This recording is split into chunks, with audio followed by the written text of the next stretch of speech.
مولا کی رحمتوں کا لٹنے لگا خزانہ، مولا کی رحمتوں کا لٹنے لگا خزانہ۔ الحمد للہ رب العالمین والصلاة والسلام علی اشرف الانبیاء والمرسلین، اما بعد فاعوذ باللہ من الشیطان الرجیم، بسم اللہ الرحمن الرحیم۔ قال اللہ تعالی فی القرآن المجید والفرقان الحمید، انا انزلناہ فی لیلۃ القدر وما ادراک ما لیلۃ القدر، الی آخر، صدق اللہ مولانا العظیم۔ ماہ رمضان المبارک کا آخری عشرہ ہے، اور آخری عشرے میں بہنیں گھروں پر اور بھائی لوگ جو ہمارے بھائی ہیں وہ مسجدوں میں اعتکاف کرتے ہیں، اور اعتکاف کرنے کا جو مقصد ہے وہ شب قدر کی تلاش ہے۔ پیارے بھائیوں، ابھی آج 22واں دن ہے، تو ابھی بھی شب قدر کی تلاش ہو سکتی ہے، کہ حضور علیہ الصلوۃ والسلام کی حدیث مبارکہ ہے کہ ماہ رمضان کے آخری عشرے میں شب قدر کو تلاش کرو، اور آخری عشرے کی طاق راتوں میں شب قدر کو تلاش کرو۔ بہتر تو یہی ہے کہ اعتکاف میں بیٹھا جائے۔ اگر اعتکاف نہیں بیٹھ سکتے تو شب قدر میں کچھ نہ کچھ تو عبادت کر سکتے ہیں، کسی نے پابندی تو نہیں لگائی۔ جس طریقے سے ہم یہ سمجھے کہ جو معتکف ہے وہی عبادت کریں گے، وہی قرآن پڑھیں گے، وہی جو ہے ذکر و اذکار میں لگے رہیں گے، ہماری چھٹی ہے، تو ایسا نہیں ہے۔ ہر آدمی جو ہے شب قدر کی تلاش میں جستجو میں رہے تو انشاءاللہ برکتیں ہی برکتیں، وسعتیں ہی وسعتیں، کیونکہ حضور علیہ الصلوۃ والسلام نے ہمیشہ اعتکاف فرمایا، یہاں تک کہ ایک مرتبہ سرکار دو عالم صلی اللہ علیہ وآلہ وسلم کا اعتکاف کسی وجہ سے رہ گیا رمضان میں، تو دوسرے سال حضور علیہ الصلوۃ والسلام نے 20 دن کا اعتکاف کیا، پچھلے 10 دن کا اس دفعہ اعتکاف کیا۔ تو اعتکاف جو ہے حضور علیہ الصلوۃ والسلام اتنی پابندی سے کیا کرتے، تو امت کو بھی چاہیے کہ اس کا اہتمام کرے، وگرنہ شب قدر میں جو شب قدر ہو سکتی ہے جو راتیں، تو ان راتوں میں خاص طور پر عبادتیں کریں، اور عبادتوں سے ان راتوں کو مزین کریں۔ سرکار دو عالم صلی اللہ علیہ وآلہ وسلم نے شب قدر کی تلاش فرمائی، اور امت کے علماء نے، صلحاء نے، اولیاء نے شب قدر کی تلاش کی، تو ہمیں بھی چاہیے کہ ہم جو ہے شب قدر کی تلاش میں رہے، اور شب قدر یاد رکھیں کہ اگر عطا ہو گئی تو ضروری نہیں کہ آپ کو زندگی میں آپ کو پتا چلے کہ ہاں جی آپ نے شب قدر کو پا لیا ہے۔ یہ تو الذین یؤمنون بالغیب، ہم تو غیب پر ایمان لے کر آئے، ہمیں نہیں معلوم ہم نے کیا کیا پایا ہے، کیا کھویا ہے۔ یہ تو کل قیامت میں جب نامہ اعمال ہمیں دیے جائیں گے اور ہم پڑھیں گے تو پتہ چلے گا کہ الحمدللہ میں نے تو شب قدر میں بھی عبادت کی، وہ تو اس وقت پتہ چلے گا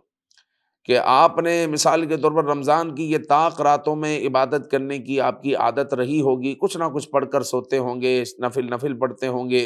اور جناب علی ذکر و اذکار کرتے ہوں گے، کچھ صدقہ و خیرات کرتے ہوں گے۔ اب آپ نے تو کر دیا، آپ کو کیا معلوم کہ وہ شب قدر تھی؟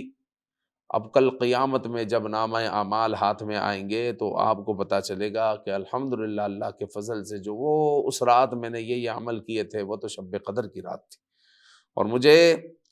اس مختصر سے عمل کے بدلے میں اتنا اجر دیا گیا ہے کہ وما ادراک ما لیلۃ القدر، لیلۃ القدر خیر من الف شہر، 1000 مہینوں سے بہتر ہے شب قدر۔ تو اس کی اہمیت کو ہم سمجھیں، اور اس میں اپنی عبادتوں کا معمول بنائیں اور خوب عبادت کریں۔ ہو سکے تو اپنے اوپر کچھ نہ کچھ لازم کر لے کہ مجھے 2 رکعت نفل یا 10 رکعت نفل جو ہے اس میں پڑھنے ہیں، ذکر و اذکار کرنا ہے، اتنی مرتبہ درود پاک، اتنی مرتبہ مجھے کلمہ شریف، آیہ کریمہ، استغفار پڑھنا ہے، قرآن مجید کی میں اتنی تلاوت کروں گا، اتنا جو ہے مجھے صدقہ و خیرات کرنا ہے۔ تو اگر وہ شب قدر ہوئی تو بہت بڑھ چڑھ کر آپ کو ثواب عطا کیا جائے گا، بہت زیادہ ثواب عطا ہوگا۔ اور جو ہے اگر شب قدر نہ بھی ہوئی تو وہ رائے گاہ تو نہیں جائے گا نا، تو اس کا بھی آپ کو ثواب حاصل ہوگا۔ بلکہ عام صدقے کے بارے میں سرکار دو عالم صلی اللہ علیہ وسلم نے فرمایا کہ بندہ جب ایک کھجور اللہ کی بارگاہ میں صدقہ کرتا ہے تو وہ اللہ تعالیٰ کے دستے قدرت میں پرورش پاتی، بڑی ہوتی ہے، یہاں تک کہ وہ پہاڑ کی مانند ہو جائے گی، اور کل قیامت میں اس کو وہ پہاڑ کی مانند عطا کیا جائے گا۔ وہ بھی حیران ہو جائے گا کہ یہ کیا ہے، اتنا میں نے اعمال کب کیے ہیں، اتنے اعمال میں نے کب کیے ہیں؟ تو بتایا جائے گا کہ یہ تو ایک کھجور ہے، یہ تو ایک کھجور کا بدلہ ہے، باقی تو ابھی تمہارے اعمال کا بدلہ ابھی باقی ہے۔ تو یہ جو ہے خوشخبریاں انشاءاللہ قیامت کے دن ہوگی۔ تو بہرحال جو ہے رمضان المبارک کے ان آخری لمحات سے ہم خوب فائدہ اٹھائیں، اور اللہ کے حضور جو ہے خوب دعائیں کریں اور گڑ گڑائیں، معافیہ مانگیں، استغفار کریں، ذکر و اذکار کریں۔ ہو سکے تو گھروں میں جو ہے کمبائن عبادت کرنے کا معمول ہو جائے، کچھ نہ کچھ، کیونکہ زیادہ دیر تک اگر کمبائن بیٹھیں گے تو پھر باتیں ہو جائیں گی۔ جیسے عشاء کی نماز کے بعد آدھا گھنٹہ کمبائنڈ جو ہے درود پاک پڑھ لیا، نماز تراویح کے بعد آدھا گھنٹہ درود پاک کی محفل سج گئی، نعت خوانی کی محفل ہو گئی، یا صلاۃ التسبیح جو ہے اپنے طور پر ادا کر لی۔ اگر اپنے طور پر آپ ادا نہیں کر سکتے اور سستی ہوتی ہے تو جماعت کے ساتھ ادا کر لی، تو اس طرح جو ہے آپ کسی طرح جو ہے صلاۃ التسبیح پڑھ لیں گے۔ تو صلاۃ التسبیح تو پڑھنے کی بہت زیادہ عمدہ یہ جو ہے عبادت ہے کہ حضور علیہ السلام نے اپنے چچا کو جو ہے جب صلاۃ التسبیح کا بتایا تو صلاۃ التسبیح کے بارے میں حضور علیہ السلام نے اپنے چچا کو کہا کہ یہ اتنی فضیلتوں والی نماز ہے کہ آپ سے ہو سکے روزانہ پڑھیں، روزانہ نہیں پڑھ سکتے ہفتے میں پڑھیں، ہفتے میں نہیں پڑھ سکتے مہینے میں پڑھیں، مہینے میں نہیں پڑھ سکتے سال میں پڑھیں، اور سال میں بھی آپ نہیں پڑھ سکتے تو کم از کم زندگی میں ایک بار آپ ضرور پڑھیں۔ تو شب قدر ہے، شب قدر میں آپ صلاۃ التسبیح بھی پڑھ سکتے ہیں، 30-35 منٹ جو ہے لگتے ہیں، اگر کسی کی اسپیڈ زیادہ ہو تو 25 منٹ میں بھی ہو سکتی ہے۔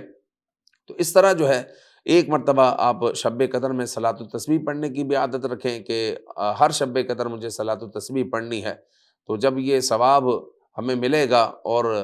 انشاءاللہ ہمیں جب یہ پتہ چلے گا کہ الحمدللہ میں نے تو شب قدر میں صلاۃ التسبیح پڑھی ہے، تو اندازہ لگائیں کہ اس کا ثواب کس قدر زیادہ ہوگا، اور اس وقت کی خوشی کیا خوشی ہوگی، کیا خوشی ہوگی۔ اور آنا کام یہی ہے،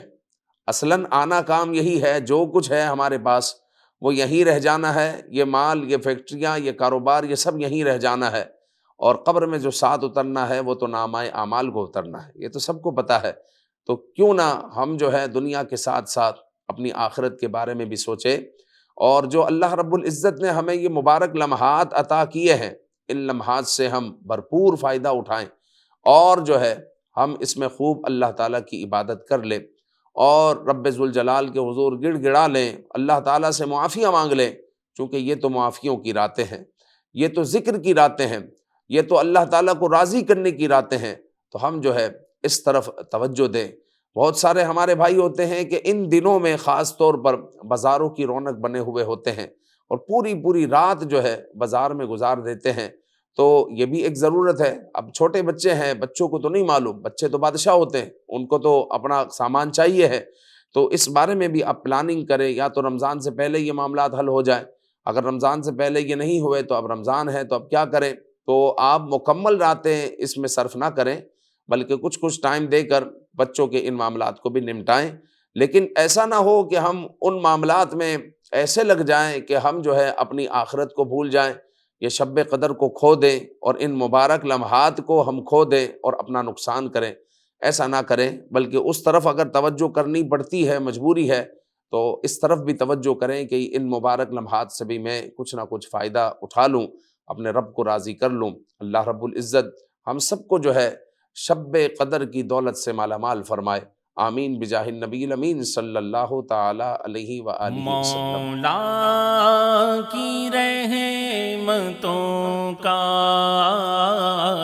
لٹنے لگا خزانہ، مولا کی رحمتوں کا لٹنے